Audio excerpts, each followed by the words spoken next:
নমস্কার বন্ধুরা, কেমন আছো সবাই? কাল ছিল রাখি পূর্ণিমা, ভাই বোনের সম্পর্ক উদযাপনের দিন। আজ তাই তোমাদের ভাই বোনের মিষ্টি সম্পর্কে একটা গল্প শোনাব।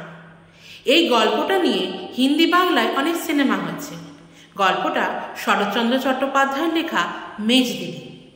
এই গল্পের শুরুতে আমরা দেখি মাত্র 14 বছর বয়সে বাবা মাকে হারিয়ে কেষ্ট তার সৎ দিদি কাদম্বিনীর বাড়িতে গেছিল আশ্রয়ের জন্য। বাড়িতে থাকতে দিলেও কাদম্বিনী তাকে ভালোবাসত না একটু। সারাদিন তাকে অত্যাচার করত, গঞ্জনা দিত, মারধর করত, বাড়ির সমস্ত কাজ করিয়ে নিত, খেতে দিত না। এমনকি তার স্বামী নবীনের চালের আড়তে তাকে খাটিয়ে নিত সে।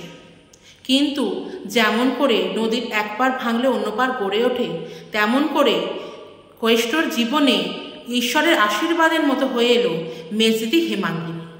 হেমাঙ্গিনী ছিল কাদম্বিনীর মেজ জা, কিন্তু প্রথম দিন থেকেই হেমাঙ্গিনী কেষ্টকে ভালোবেসেছিল।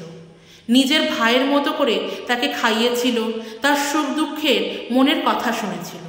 তেমন করে কেষ্ট তার মেজদিদিকে প্রচণ্ড ভালোবাসত।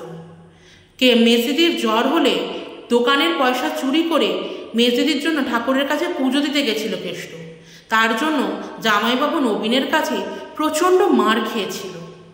কিন্তু তা সত্ত্বেও সে মেজদিদির ভালোবাসায় কোনো রকম কম টান সে পড়তে দেয়নি।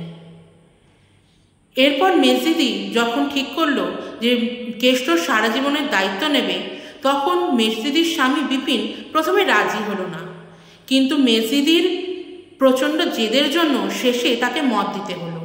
এমন করে কেষ্টর শূন্য জীবনে ভালোবাসার আশ্রয় হয়ে এসেছিল মেজদিদি। এখানেই গল্পের শেষ। আচ্ছা, তোমাদের জীবনে এমন কি কোনো ঘটনা আছে? তাহলে আমাকে কমেন্টে জানাও। আর আমার গল্পটা যদি ভালো লাগে অবশ্যই লাইক আর শেয়ার করো। টাটা।